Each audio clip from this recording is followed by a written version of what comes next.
What is neurodiversity? What is it about these people? Dyslexia. Autism spectrum. ADHD. Gifted. Dysgraphia. All brains are different. It's okay to be who you are.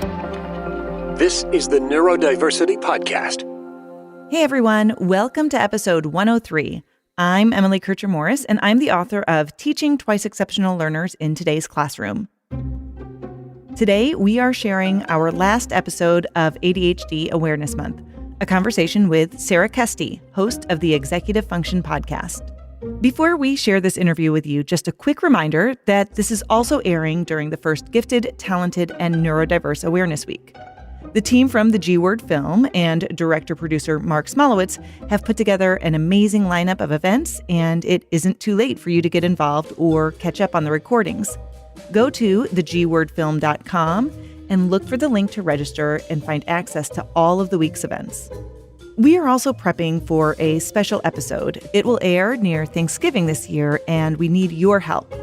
We want you to answer the question, how has your awareness of or experiences with neurodiversity helped you to feel gratitude? Go in any direction that you want with this. Perhaps you're grateful because understanding neurodiversity has changed your relationship with someone in your life, or it has impacted your professional success, or you've just got a different perspective on things than you had before. Record your response on the voice recorder of your phone and email it to us at info@neurodiversitypodcast.com, and we may use your story as part of our episode. Okay, our guest today? Hey, I'm Sarah Kesty. I'm host of the Executive Function podcast, an executive function and ADHD coach in California. My conversation with Sarah Kesty is coming right up.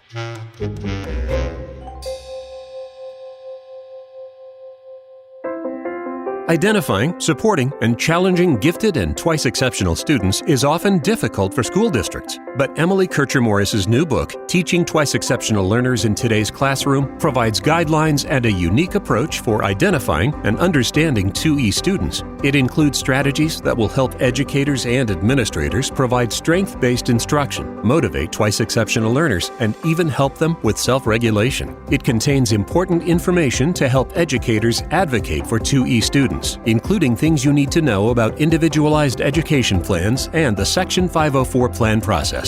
This important new book is now available. Go to neurodiversitypodcast.com for links to get your copy. Teaching Twice Exceptional Learners in Today's Classroom from Free Spirit Publishing. This is the Neurodiversity Podcast.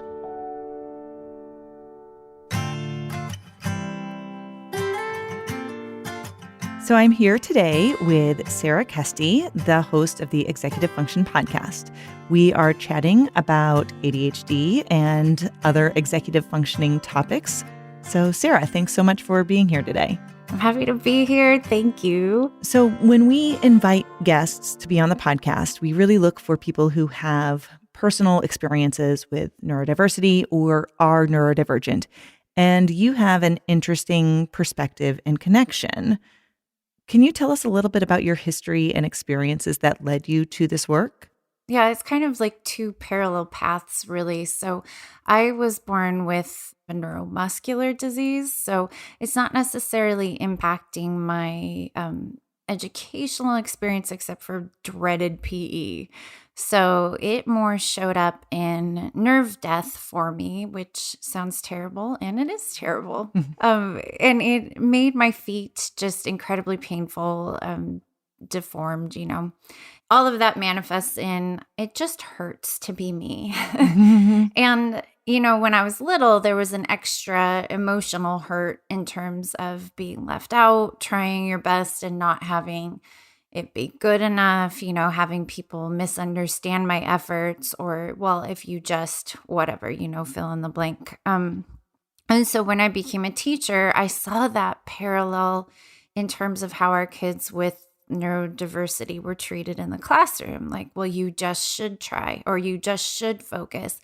And if it was a matter of effort, like we wouldn't need this podcast. We wouldn't need my podcast. Like it would just happen because everybody wants to be successful. It's a false assumption to say that it's an issue of effort. It's an issue of a need for strategies. And, I needed strategies too in the way of helping. I kind of like pad my feet and bandage them every morning so that my toes are kind of up off the ground. And there's like a lot of engineering I do to make my feet have a successful day.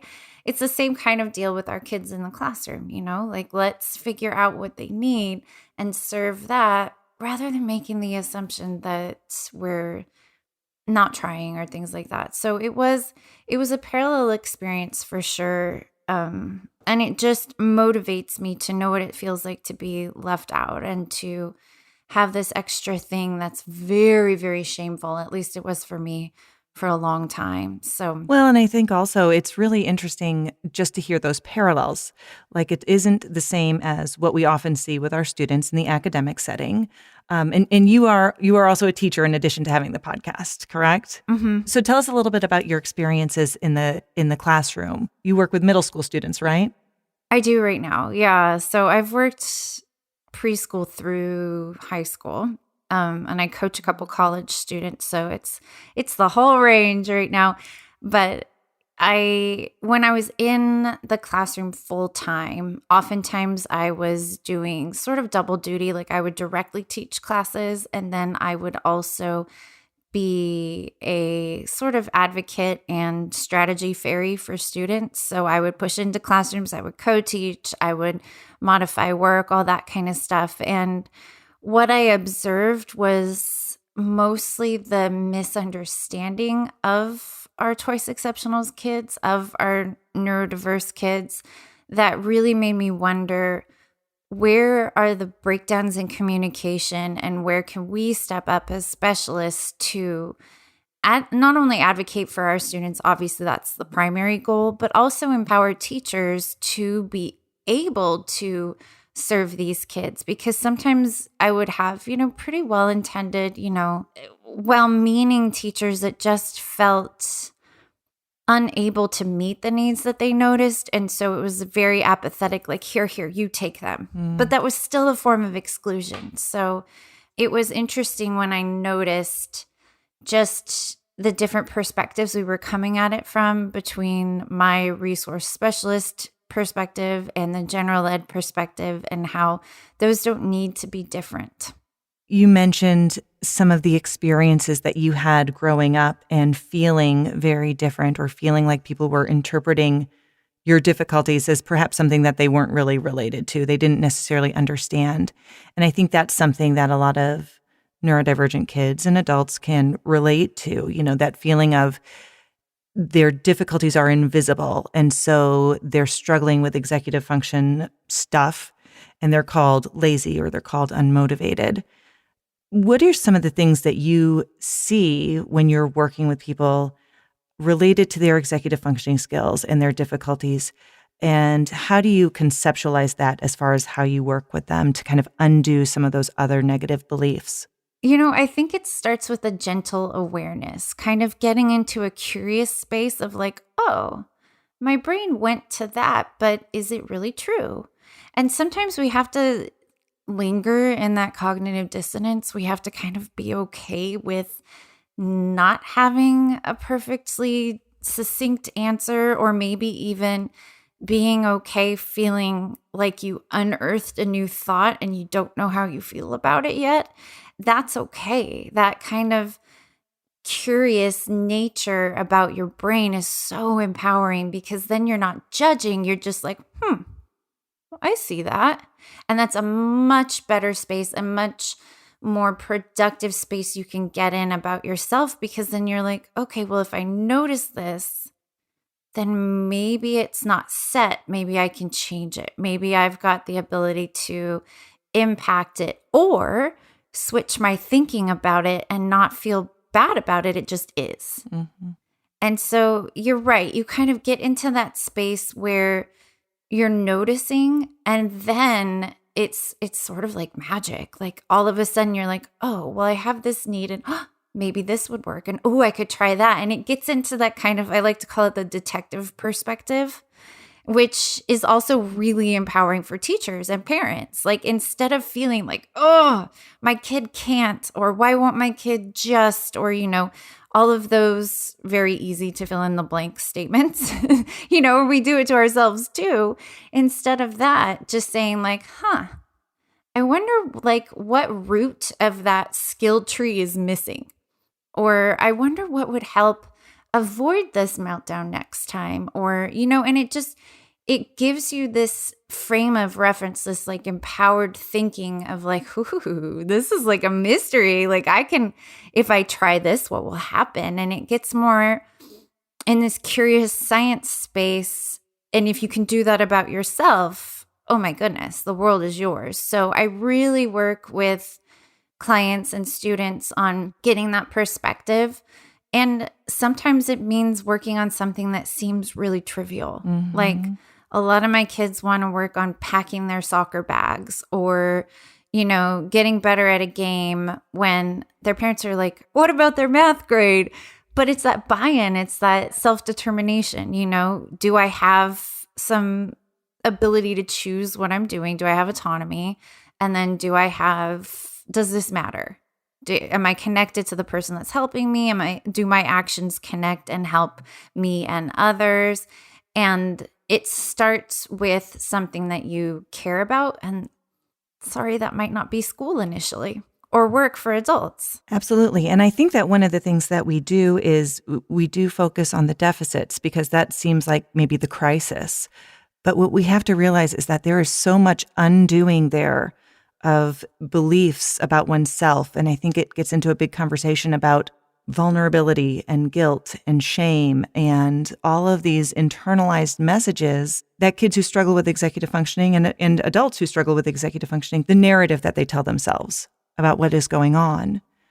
Finding a way to maximize or leverage those strengths to build that sense of self-efficacy in order to then move forward and be able to apply that to those other areas. You're exactly right. And we work a lot on cognitive bias. So it's, if listeners aren't aware, it's just the idea that you kind of put on lenses and then you find evidence to prove whatever belief you're coming to something with. So if you're like, ugh, I hate this restaurant and my spouse wants to go there. Well, when you eat there, you're going to find fault in the food, and you're going to be like, oh, well, our waiter was 1 minute late, and it's going to be, a negative experience, because that's kind of what you primed your brain to look for.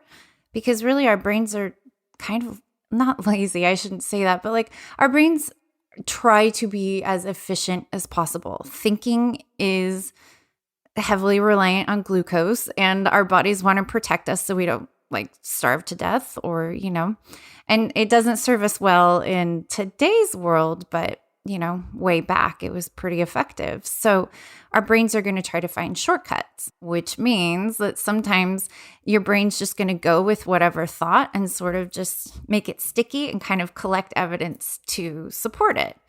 So in terms of ourselves and our self-vision, that would mean that we are almost blind to the positive things about ourselves if we have a negative cognitive bias. Like if I think I'm bad at math, I'm going to dismiss my A grade on a quiz as luck, or I must have cheated somehow, or it's because of my cognitive bias, it's not going to challenge my self-thinking. It's just going to be sort of dismissed. And I see that a lot with our kids who have some sort of self-identity tied to a performance or an area. But instead, if you can kind of challenge their thinking and say, I just want you to find 5 things that are great about you, or what went right today, or, just a little bit. And it doesn't have to be heavy, and it needs to be genuine. So not cheesy, like, you're amazing affirmations, but, actual, like, hey, you know what I noticed? When you stubbed your toe, you took a break, you took care of your body. That is somebody who, and just kind of letting them simmer in that, again, that cognitive dissonance, feeling like, oh, maybe I'm not so terrible. I love this concept of playing the school game, which is something that I've used that phrase with my clients, but I know that that is something that you also talk about. So what does that phrase mean to you with your work with students? It means not necessarily the smart stuff, not necessarily the performance stuff, but all the other things that are sort of these invisible requisite skills that we've required of kids, but not necessarily taught. So things like knowing your voice volume, knowing where things go, knowing that the teacher might not prompt you to turn in your work, and yet it's still expected, organizing your stuff. That's something that teachers should all over kids. Like, you should be organized. You should have a nice backpack. But where was the lessons on that? Or where was the coaching on that? Where was the gentle, like, hey, let's take a picture of what this looks like organized so you have a reference, and you have so many good strategies in your book.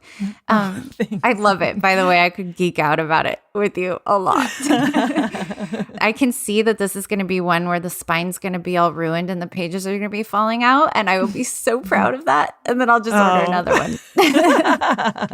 I appreciate that so much. I'm getting myself off track, but I love your book. So yes, playing the school game means doing all the things that teachers value and reward, and that maybe to an exceptional mind don't make sense. Like, why do I need to? You had a great example in your book of writing your spelling words 5 times. Like, if I know how to spell it, this is an act of compliance, not of growth. Forget this. Right. And our students who have critical thinking, who, good God, we need them in the world right now, are going to push back on that and be like, well, wait, this is dumb. Why am I doing this? This doesn't prove to me that this benefits my life. And teachers in general, that throws us off. We're not big fans of, people would call that non-compliance. And then you'd go to the office when really you're just kind of challenging the system. You're doing the same thing to teacher brains and the teaching system as your teachers would hope to do to your brain. But it hasn't been accepted that it can be a two-way street. Yeah. So part of studenting means not questioning authority, which stinks for us. Well, especially for kids who really do see the lack of logic. And so they question. And, if you are somebody who doesn't know how to play the game of school, doesn't know all of those rules, it's really easy to question those things and then have it not be understood when the answer is, well, you just have to do it, or this is defiance, or this is, problematic in some way. It gets misinterpreted so often by adults, both parents and teachers. I would say 99% of the time, there's no disrespect. It's genuine curiosity. So what are the top areas, specific executive function skills that you really see kids struggling with? Initiating and maintaining stamina and attention, that's pretty tricky. So I know there's lots of analogies for it, but just the September, October work pile up where when the strategies were new and novel, when the school year was exciting, you got all that focus juice and you were able to engage, and then it sort of wore off and you let one thing go and then another, and then it piles up, and then we've got the overwhelm. So that's one thing where, sort of parsing out energy or not letting things pile up has been a big executive function tool need in terms of organizing, managing time. And then right now in particular, mid-pandemic, but back in school buildings, it's a lot of self-regulation. It's a lot of being aware of our energy levels and then either exciting ourselves to the point where we can attend again, or bringing ourselves down so that we're still engaged and playing the school game with what your body should look like when you're in a chair, when you're in class, so not having too much distracting energy. And then self-regulation just in terms of dealing with friendships again and managing the demands of being back in school and all those things that I think, unfortunately, we missed an opportunity to really teach up because we were so focused on catching up the academics. It was interesting, actually. I was talking with a client just yesterday, and this is a high school student, and he was able to articulate how he would prefer to wake up earlier in the day in order to accommodate his energy levels to get some things done, like some stuff around the house, rather than trying to get it done at the end of the day, which I think that's a little bit different. But the fact that he was able to identify what his activation level was at that time was really impressive to me, because most adults, I don't think, really recognize that. And if we can, I think that you hit on that when you were talking about just recognizing those energy levels, because if we can be aware of that and then kind of adjust our day a little bit to match that, that can really work to our advantage. Kids often don't have that luxury. They don't have a lot of flexibility about what tasks they're doing at what times of the day. What are some ways that you feel like can work to help kids learn how to adjust that energy level or bring themselves up or bring themselves back down? You know, it's interesting. I'm going to go backwards a tiny bit and then I'll answer that for sure, is that I've had kids track their energy level just throughout the day. Like every half hour, I have a sheet. Actually, I can send it to you if you want to provide it for your listeners. And it's just a way to kind of notice where you are. And it's so funny because we live in these bodies, and yet you look at your data and you're like, wow, there's a very clear pattern that I was missing. Like, I have this 2 p.m. slump. I wonder what I can schedule there that doesn't need my brain, but can still help me be productive or help me take care of me. Maybe that's when I take a walk, you know? So part of my work last year when kids were at home was helping kids recognize their own energy levels and then sort of plug in kind of the busy work of school during their times where their brain wasn't necessarily as available, or, you know, as some kids really like to warm up with a couple of easy tasks and then jump into the hard stuff. Some kids love to start with the hard stuff and then have it over with. So it was very dependent, and we kind of coached it out through questioning, but it was really powerful to have them match their energy levels with their activities and see how much that helped, because they weren't, you know, it wasn't that mismatch that causes so much angst. Mm-hmm. But you had also asked about, you know, self-regulation in the moment. So my initial approach with that is to use a lot of questioning just to kind of draw out that self-awareness. So like, it seems like your body's slumping.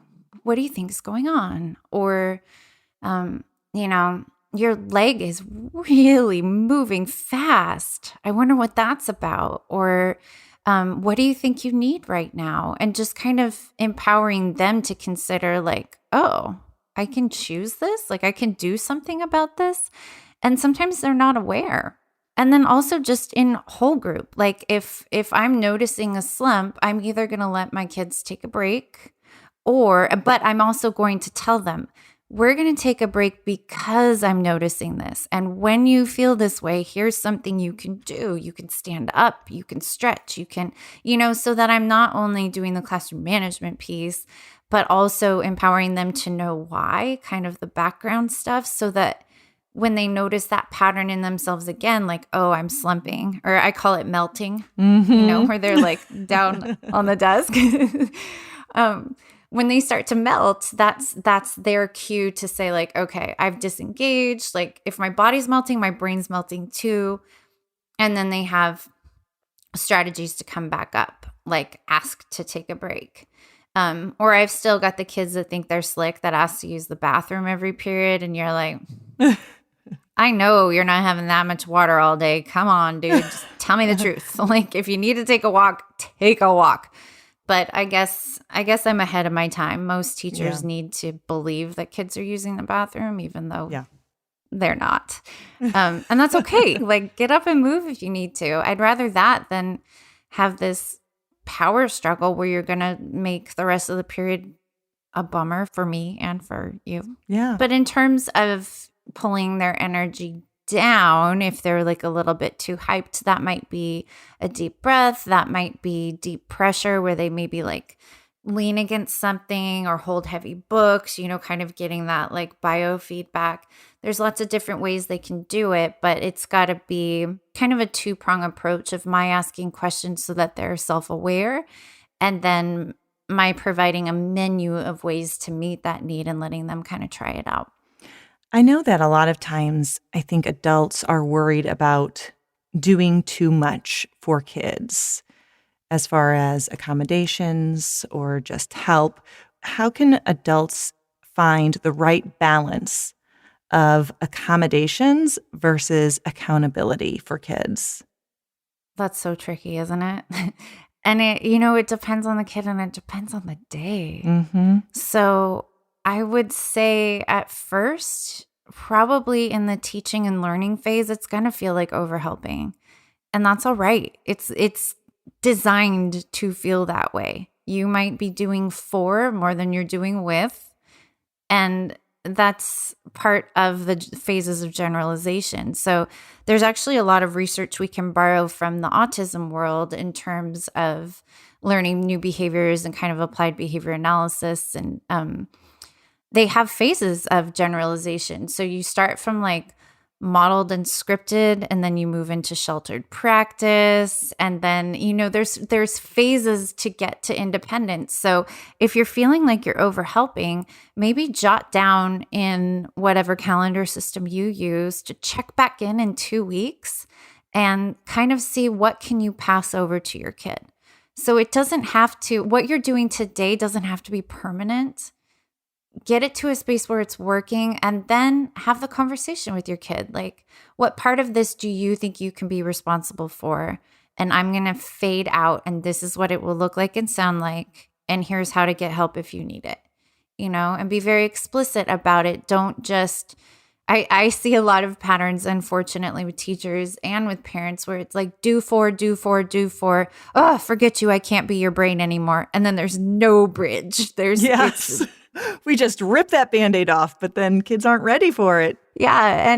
And that's not fair to anybody. And then we get into this like resentment pattern. It's a whole thing. So instead, just calendar it yourself. Have 2-week check-ins where you're thinking about like, okay, where are we in terms of our strategy and scaffolding removal? What can my kid take on? What can I release? And chances are you'll be pleasantly surprised to reflect and say like, oh, actually, I haven't been doing as much as I did 2 weeks ago. This is going well. And sometimes there are times that you move backwards a little bit because of stress or whatever, and who knows? And that's okay too. I feel like sometimes we see that and then we forget all the progress maybe that we've had up until that point, and just recognizing like it's such a process. I always want to remind educators and parents, the struggles that kids are having if they're struggling with executive functioning, like they didn't just happen overnight, and they're not going to go away overnight. And that's okay. We just need to kind of continue to work through that with them.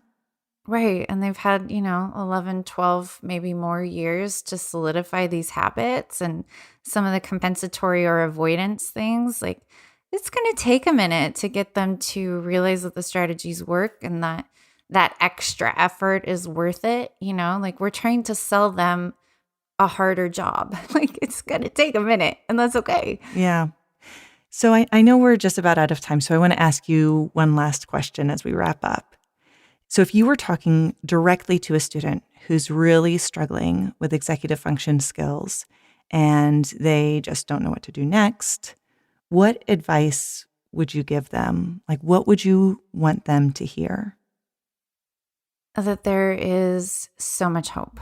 There's always a strategy. And if you found a strategy that worked for a little bit and then it stopped working, that's not a failing on you. That is your brain saying either I don't need this, or maybe you need like a novelty reboot to make it exciting again.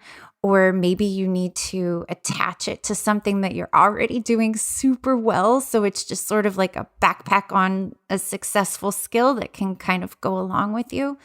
But don't ever give up. You can find people like me and Emily. You can find a teacher who really gets you. And it's okay to need help sometimes. We all need help sometimes. And if you don't believe that, think about what happens if your sink plugs up at home or your parents' car breaks down. Chances are they might try to fix it on their own, but I bet you've seen helpers in your house or gone to the mechanic. And that's great. That's a great thing that we have available to us as help. So I know it's a little bit tricky when it's your body and your academic life that might need some help. Like that feels somehow different. And I get that. And it can be tricky, but there's definitely no shame in the help game. And you have people like me and Emily who love you to pieces and are available if you want to reach out for a little pep talk. We're here. Sarah Kesty of the Executive Function Podcast, thank you so much for being here. It was wonderful, Emily. Thanks for geeking out with me. Anytime.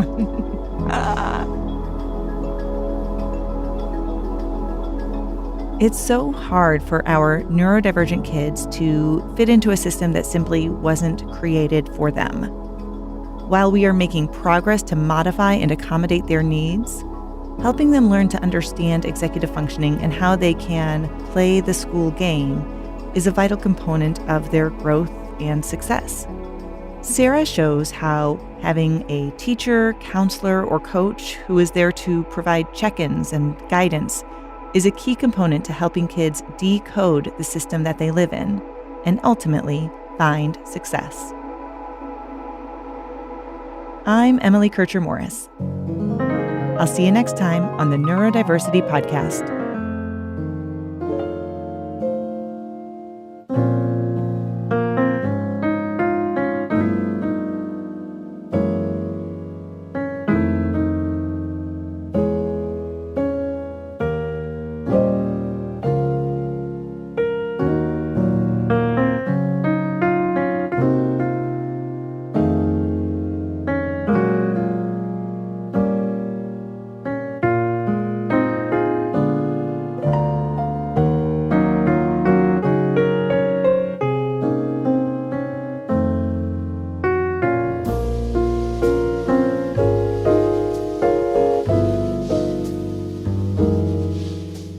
Thanks to Sarah Kesty for bringing her expertise to the conversation today. If you'd like to know more about her, head to neurodiversitypodcast.com and click on the episode 103 page. Thanks to Nahoni, Velvet Moon, and Magnus Ringblom for the music for today's episode. We appreciate our Patreon patrons who help us chip away at the expenses of doing this podcast.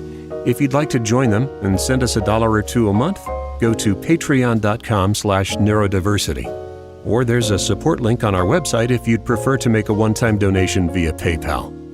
Our host is Emily Kircher-Morris. The show is produced and edited by me, Dave Morris. For everyone here, thanks for listening. See you next time.